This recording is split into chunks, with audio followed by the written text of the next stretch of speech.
Freddie Kitchens, one and done after a 6-10 season.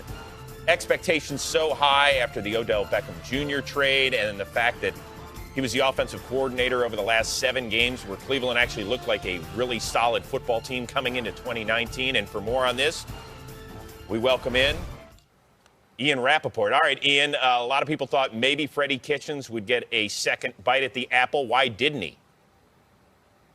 Well, the way this season ended really was emblematic of this Browns tenure. And look, what I was told heading into Week 15 was that Freddie Kitchens had organizational support for him for next season, barring some sort of disaster. And the disaster is exactly what happened. A road loss to the Arizona Cardinals, a loss to the Ravens where they did not look good, and then a loss to the worst team in the NFL, the Cincinnati Bengals. That sealed Freddie Kitchens' fate. I got off the phone with him just seconds after he had learned that he was fired. He was incredibly emotional. He thought that this was an organization that had the right expectations and would stick by him.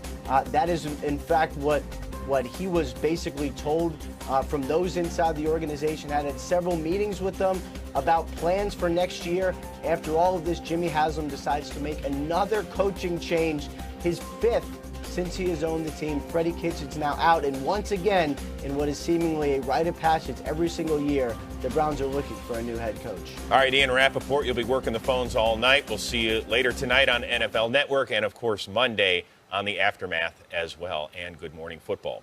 As for the Cleveland Browns, yet another coaching change. Here is a statement from John Dorsey. I'd like to thank Freddie for his dedication, his efforts this past season. We're disappointed in our results and feel a change is necessary. Freddie is a good man and good football coach. We wish he and his family nothing but success. So a familiar refrain there in Cleveland, Ohio. In the meantime, let's get back to the playoff action. This is kind of where it gets fun in the AFC.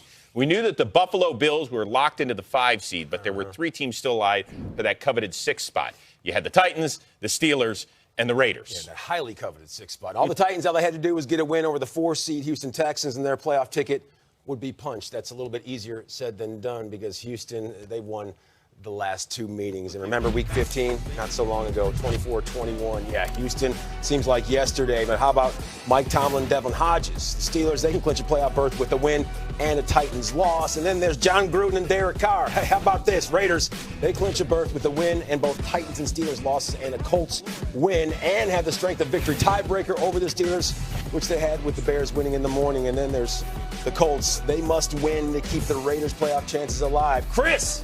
So Houston found out it was locked into the 4 seed before even kickoff. So no Deshaun Watson, no DeAndre Hopkins, but didn't matter. Opening drive, they marched down the field 75 yards. Duke Johnson caps it off with a touchdown. But here come the Titans. Ryan Tannehill looking for the best rookie receiver out there, A.J. Brown. 51 yards. You can barely see it through the sun-splashed field, and he gone. His 8th receiving touchdown of the season. Ryan Tannehill, a rebirth in Nashville.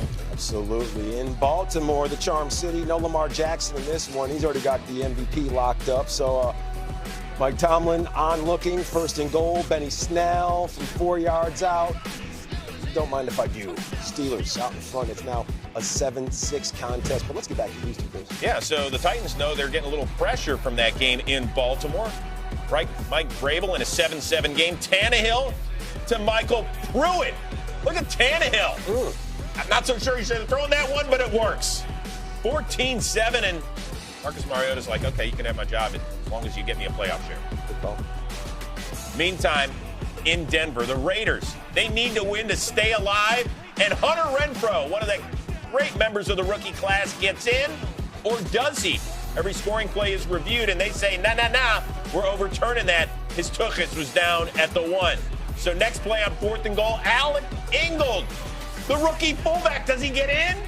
He does not. John Gruden would challenge the call, but the call on the field stands, so it's 3-3. All right, let's head to Duval. 5:26 Eastern Time. Jaguars down. Gardner Minshew to Keelan Cole of the 14-yard variety. Cole a fan, so was Minshew.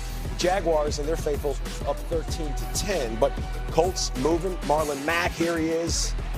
8 yards scoring. Colts now with a 17-13 advantage on Mack's 2nd house call of the afternoon.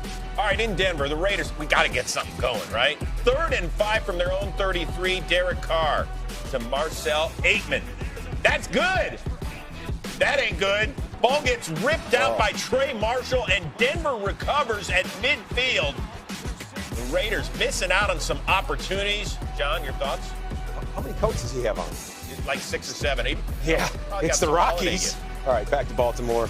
5:38, Devlin Hodges feeling the pain from Matthew Judon. It's a strip sack. Michael Pierce of the Baltimore Football Club. He recovers it. So the Ravens, they take over at the Steelers 23. Look at this one more time. The conditions, they are slick. And Hodges, But he's a duck. Wouldn't he be okay in should have those? just rolled right off his back. Ravens moving. Here's Justice Hill.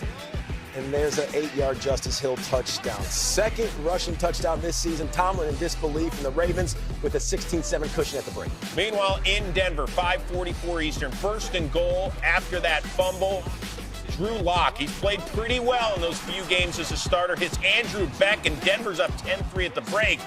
Raiders, come on, we got to get it going. In the meantime, in Houston, just after 6 o'clock Eastern, Titans are up 7, and Derrick Henry. What another unbelievable day for him. Like anybody on Houston wanted to touch him. They're like, guys, we got to get ready for Buffalo.